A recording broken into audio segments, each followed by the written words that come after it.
And there's a generation of young people who are sitting, some of them sitting in this audience, who are moving away from, the lies of Mandela to say, actually, we want the land. You know, Ms. Chava, I'm sitting as a black, poor, dispossessed woman in this country and having to listen to Monique saying she's not guilty. But I'm living under white supremacy right now. And we skip away of the violence of white supremacy because we talk about the township, we talk about poverty as things that are it's just irrelevant. That lady's story is so powerful because it's the story of my mother, it's my story, it's the story of every black person in this room who has been dispossessed, who lives under violence every day in this country. So I'm sorry, Sarah, I don't want you to live in ways that you want to give back the land, because I want to take back the land, because for me, psychologically, it's very important that I take back the land. You don't give it back to me because it was taken back forcefully under colonialism. So I want to decolonize this country. And maybe if it means that an army of black people in this country take arms in order to do that, then maybe it needs to happen. But I'm tired of these debates. I'm tired of these debates. Is that progressive? Hello everybody, welcome back to the channel. Thank you very much for choosing us today. So we know that all black countries actually gained independence from white people after colonialism. But this is not the same case for South Africa, because white people actually stayed in the country. And South Africa's economy is controlled by 10% of the white people in the country, while 90% of black people are actually rotting in poverty and feeling the effects of social disparities and economic disparities in the country. And in today's video, we see how a young black woman actually is standing up to white supremacy and shutting down white people and calling out the lies of Mandela. Yeah, that's what they're calling them, the lies of Mandela, because Mandela did not fight for them to be given back their land, which, white people took forcefully and never gave back. So black people now are suffering because of such disparities. But let's jump into the video, and then I'm gonna come back and give you my commentary. So, Wanelisa, why are you so obsessed with whiteness? Why can't we be preoccupied with being successful in business, in the arts? I mean, like Ferial Haffajee says in her book, what if there were no white people? I think for me, I'm not obsessed with whiteness. I'm obsessed with black liberation. And I'm obsessed with the rebuilding of black humanity in this country.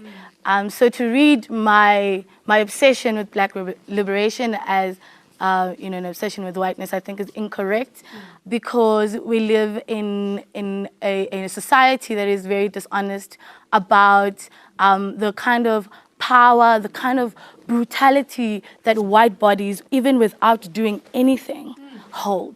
And so for PJ Powers to come and sing a very mediocre song and make money over the years about using Zulu culture and using cultural appropriation is exact kinds of power that white people hold in this space. And there's a generation of young people who are sitting, some of them sitting in this audience, who are moving away from the lies of Mandela to say, actually, we want the land at this point in time. Woo! Good job. Peter, I'll give you the honor of replying. Yeah. With regards to Jabulani, in 1982, it was probably before you were born, I went into Soweto with a rock song called You're So Good To Me. It didn't have a black note on it. I think some of the older people may remember it. It was You're So Good To Me. It was a rock song that suddenly charted on the Radio Zulu charts. So if you think that I adapted black culture, that is not the case at all. In fact, the black people put me on their wings, okay, and carried me, and have ever since. It is something I'm incredibly proud and grateful for. And it hurts me to see somebody that I have fought for my entire life, okay, in my own way, in what I can do. I'm not a politician, I'm not a statistician, I can't do any of those things. What I can do is talk out about whinging whites that we have in this country. And I will always have loved and always will love this country. The book that I've written is dedicated to the people of Soweto. All right. Rebecca, are all white people racist? 100%. How can you be a white South African and not be racist? And I don't mean that in the way of you necessarily consciously think that black people are inferior. I mean that there is just no way that you could have been born into this society without internalizing racist assumptions. But let's not make that the end of the conversation. It's not racist, it's just a fact. Let's not make that the end of the conversation. Let's say, yes, sure, we are all racist, and what are we going to do about it? Let's move on. Let's not make that the final insult. Monique, do you agree with Rebecca saying 100%? No, all I white people are totally racist? disagree with what she's saying. I think that whiteness and white privilege has become this buzzword that you hear all the time. But actually, it's a way to silence anyone that is not of color. What she was basically saying is, if you are a white person, you are racist just because you are white, without any evidence. I am not a racist person. I respect all people. I respect black people, white people, colored people.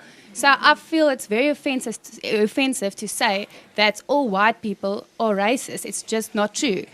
And I think that to make whiteness the enemy is easier to fight than to fight the crippling corruption, to fight unemployment, to fight, to fight the wealth gap, because the political leaders that we have cannot fight that stuff. They don't have the skills to fight that, and then they make race the problem. Loveland? For me, an ideal South Africa would be a South Africa where we have white maids, white security guards, white people in informal settlements, and then we have more black people in positions, as more black lawyers, more black accountants, more black people living in decent housing, etc. All right. Ayabonga, who's doing the oppressing?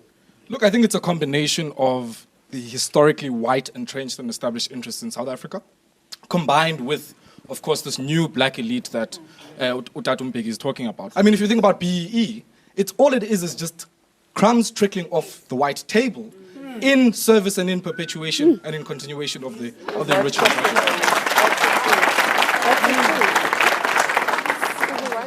I just want to say something. The most disempowering, destructive and devastating racism is not personal racism. The penny sparrows can spew as much racist filth as they want to. It doesn't kill anyone. You must address the fact that the ANC left intact, virtually untouched. This, when Malema and them speak about white monopoly capital, it's not a myth. It's a devastating reality in the lives of people. Yeah. So, the question of the black elite, it's true they're feeding from the crumbs that fall from the table of white monopoly capital, but what you also need to address is that the intra-racial, meaning within the black population, growing class inequalities has now outstripped the interracial inequalities between black and white. This is it. The Anglo-Americans, all of these people dominate this economy. This jobless bloodbath that Bhavi speaks about is a direct consequence of the fact that this economy, where it's a powerful country, we live in the most powerful city in Africa, Johannesburg, and people are living in shacks. That is the most important racism that's linked to to institutional structural issues that I want to hear more about, and I'm not hearing that. I don't want to talk about the penny sparrows. Thanks. All right, thank you very much. All right, so Monique, I'd like to bring you here into the conversation. We've heard a poem that absolutely captures white guilt. Do you feel guilty? I feel that I don't have to apologize because I personally did not take part in apartheid. And in my heart, So I can feel we say sorry. no? Yeah, I You feel don't feel sorry for guilty? each and every person that was disadvantaged by apartheid. But you can't say that young people today still have to apologize. We also want to... I don't think anyone's just asking for an apology. I think that happened with the TRC. So, Wanelisa. You know, Ms. Chava, I'm sitting as a black, poor, dispossessed woman in this country and having to listen to Monique saying she's not guilty. But I'm living under white supremacy right now. And we skip away of the violence of white supremacy because we talk about the township, we talk about poverty as things that are it's just irrelevant. That lady's story is so powerful because it's the story of my mother, it's my story, it's the story of every black person in this room who has been dispossessed, who lives under violence every day in this country. So I'm sorry, Sarah, I don't want you to live in ways that you want to give back the land, because I want to take back the land, because for me, psychologically, it's very important that I take back the land. You don't give it back to me because it was taken back forcefully under colonialism. So I want to decolonize this country. And maybe if it means that an army of black people in this country take arms in order to do that, then maybe it needs to happen. But I'm tired of these debates. I'm tired of these debates. Is that progressive or regressive? Do we need to have war for that to happen? I don't think so. What do you think? When you've taken the land back, make sure you give it to the rightful owners in terms of the truth. Give it to the Khoi and the San people there. Yes! They are the rightful owners. If you want to take back the land, give it to the rightful owners. But you see, the problem is this. So are you saying that black people are also not the rightful owners of this land? If the black people are the rightful owners, where did they get the land? Is that what you're saying? No. History is much more complicated than that. Much more complicated. And we can go and have a look at that. But it's a myth. It's a myth to just claim that everything belonged to this and nothing belonged to that. It's a myth. If people start talking about war, we are in a very, very dangerous situation. It's very easy to incite violence. You don't know what you're talking about, and I would suggest that we all move away from that. Wait a second. Hold on a second. And luckily, I know that the majority of people in this country from different communities are not interested in violence. They are not interested in conflict and war. Those are side elements that should not be allowed to destroy the fabric of social cohesion in this country. All right, thank you very much. Thank you very much. Social cohesion. If you want my land, you can come and take it right now. I've never owned any land anywhere, ever. I'd like to make a proposal, though. Right? In all these debates, a lot of people forget, right, that our government actually owns almost half of all the land in South Africa. No, that's not true. Don't lie. You're lying.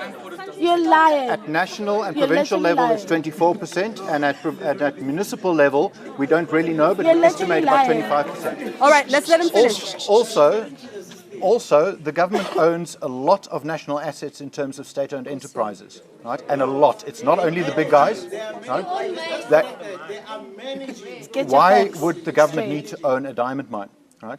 Now, the government could, in very short order, right, make a huge dent in economic inequality. I'm not saying it's going to solve all the problems, right, but make a huge difference, right, by giving that back to the people. Right? It used to belong to the apartheid government, now it belongs to the ANC government. Right? Go along with the Freedom Charter. Say, let the people own these national assets. Right? They did that with Telkom. To an extent. All right. Okay. Henny, are we destined for war? I don't think we should wish for war. I think, Masachaba, we speak easily about it, and I understand our frustration, but I think we must, in respecting those who have fought for our freedom and who have fallen, we shouldn't wish this thing back upon us. But equally must, and it is our freedom for all of us and a responsibility to act. And I say equally for white people to act responsibly. And while we talk about the land issue, and it is fundamental, I think equally we have to talk about our economy. We have to say every year about 300 billion rand leaves this country in capital that very wealthy people own, which they move offshore. It's a fundamentally unpatriotic act that happens of undermining the future of this country.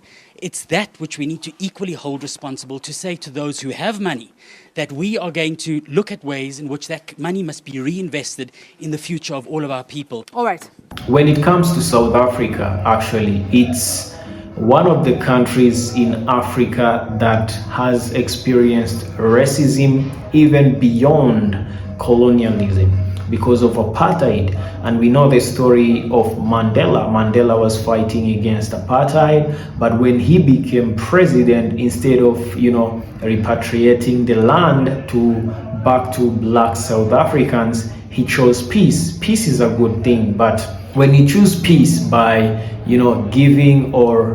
giving permission to the oppressor to keep the things that they took from black people, including South Africa's land, just because of peace, that will never actually bring peace, because it creates disparities. It creates actually social and economic, divide, where we have what we have today in South Africa, where white people own like 90% of the economy, and black people, most of them are suffering in poverty, and the few minority black people who are actually millionaires or billionaires, as you have heard here, are the people working for the ANC government, which is the gatekeeper of whiteness in South Africa, making sure that the white, or we might call him the former white oppressor, keeps what he took from the black South Africans. And this is not acceptable, because South Africans are now rising up, especially the youth, and they are calling out the lies of Mandela. That's what they are calling it, the lies of Mandela. Mandela lied to them. They supported Mandela. They fought with Mandela. But when Mandela became president, instead of repatriating what was stolen from them or what was taken by force from them, he chose to keep everything to status quo, and whatever white people had stolen actually from black people, they kept. And they kept being the ruling class in South Africa. And that's why we have a lot of racism happening in South Africa. And some of you guys might say, what is wrong with that? Actually, South Africa having white people in the country. Well, there is nothing wrong with that, because South Africa also has a lot of Indians in the country, but you never actually hear Indians being a problem in South Africa. Let me ask you a question for those people who are saying, what is the problem with South Africa having white people in the country? Now, show me a country in the West that has black people controlling 90% of their economy. It doesn't exist. We have black people who are citizens in the United States, in the UK, in France, but they never allow them to control the economy. There are even systems that they have put in place to make sure that black people will never rise above white people in those countries. And in South Africa, actually, it's a different case, because white people are controlling 90% of the economy in a black country, in an African country. Now, this is not because South Africans are lazy and they cannot work. Actually, this is because, when these colonial people came, they stole their land, they took their land from them, and they used their resources, including, slave labor, to make themselves rich and exploiting the resources of the country, and they got an unfair advantage there. It was necessary for the South Africans, the black South Africans, to get back what was stolen from them, especially the land. So guys, that is the debate there. What do you think about today's video? Let me know in the comment section. Like the video, it helps with the algorithm. And don't forget to subscribe so that you can see more videos like this. As always guys, see you on the next episode.